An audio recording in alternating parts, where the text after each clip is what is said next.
এখানে আছে আল্লাহ জানে একটু ছবি দিল না বলে মারা আপনার ছেলে না আজকে সারা বিশ্বে পালিত হচ্ছে বিশ্ব মা দিবস। আর এই মা দিবসে কিন্তু আমরা দেখতে পাচ্ছি এখানে হসপিটালে কিন্তু পড়ে রয়েছে একজন মা। লাস্ট 3 দিন আগে ওনাকে আমরা এক জায়গাতে কিন্তু অচেতন অবস্থায় কিন্তু নিয়ে আসি এবং আমরা যত জানতে পেরেছি ওনার ছেলে কিন্তু ওনাকে মারধর করে কিন্তু বাড়ি থেকে বের করে দিচ্ছে এবং বের করে দিয়ে ওনাকে এমন একটি জায়গায় ফেলে রেখেছে যেখান থেকে পরে কিন্তু আমরা এখান থেকে তুলে নিয়ে এসেছি।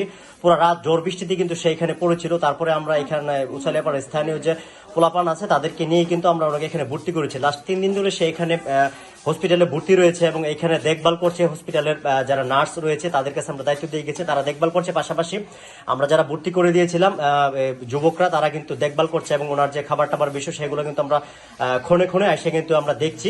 কিন্তু দুঃখের বিষয় হলো ওনার যে জন্মদাতা ছেলে আজকে 3 দিন হয়ে গেল, এখনো কিন্তু তার কোনো খোঁজ খবর নেইনি। আমরা যখনই ওনাকে পেয়েছিলাম অচেতন অবস্থায় তখনই কিন্তু ওনাকে আমরা খবর পাঠিয়েছিলাম যে ওনার মাকে আমরা ভর্তি রেখেছি এখানে আসার জন্য। লাস্ট 3 দিন হয়ে গেল, এখনো কিন্তু আসলো না হসপিটাল। এবং আমরা ওনাকে জিজ্ঞেস করলাম, সে একটা কথাই বললো যে আমার ছেলে, আমি তাকে 10 মাস 10 দিন গর্ভে ধরেছি, সেই ছেলে আমাকে একদিনও দেখতে আসলো না, আমি 3 দিন হসপিটালে এই অবস্থাতে পড়ে রয়েছি।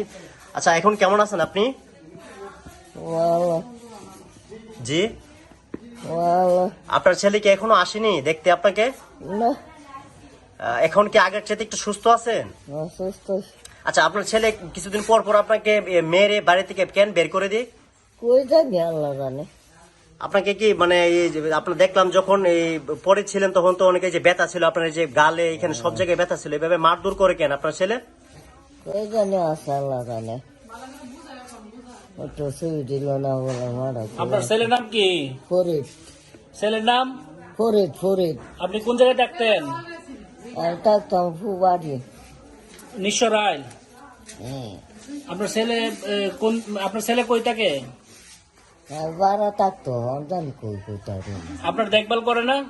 না আপনার ভরণ পোষণ দেয় না? না, আপনার কই ছেলে, কই ছেলে? একটাই মেয়ে আছে না। যে জায়গায় ফালা রেখে হয়েছিল, যদি ওইখানে সে যদি থাকতো হয়তো তাকে কুকুর বিড়াল খেয়ে ফেলতো। সেই জায়গাতেই কিন্তু স্থানীয় পোলাবানদের মাধ্যমে কিন্তু আমরা তাকে এই উপজেলা স্বাস্থ্য কমপ্লেক্সে ভর্তি করিয়েছি। এখন কিন্তু সে ভর্তিরত অবস্থায় রয়েছে। তার দেখভাল করার জন্য কিন্তু একটি মানুষ প্রয়োজন, কেউ কিন্তু ওনার পাশে নেই।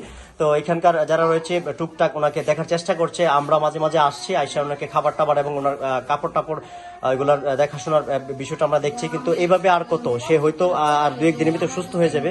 কিন্তু তারও তো বাড়ি রয়েছে, ঘর রয়েছে। সে যদি এভাবে এখানেই পড়ে থাকে তাহলে তাকে তো তারা এখানে রাখবে না, হয়তো 2-1 দিনের ভিতরে রিলিজ দিয়ে দিবে। কিন্তু তার সন্তান এখনই কিন্তু তাকে দেখতে এসেনি এবং সেই কিন্তু এই অবস্থাতে পড়ে রয়েছে। অথচ আজকে কিন্তু পালিত হচ্ছে সারা বিশ্বেই কিন্তু মা দিবস। আর সেই মা দিবসে কিন্তু সবাই কিন্তু যার যার ফেসবুক ওয়ালে কিন্তু তার মাকে নিয়ে ছবি দিচ্ছে এবং মায়ের প্রতি ভালোবাসার বহিঃপ্রকাশ করছে। কিন্তু দেখেন প্রত্যেকটা দিনই কিন্তু এরকম মাদের উপর কিন্তু নির্যাতন করে যাচ্ছে এই বর্তমান যুগের যে ছেলে মেয়েরা। আমি চাবো যে প্রত্যেকটা ছেলে মেয়ে যাতে তার মার প্রতি মা দিবসের মতো করে খেয়াল রাখে।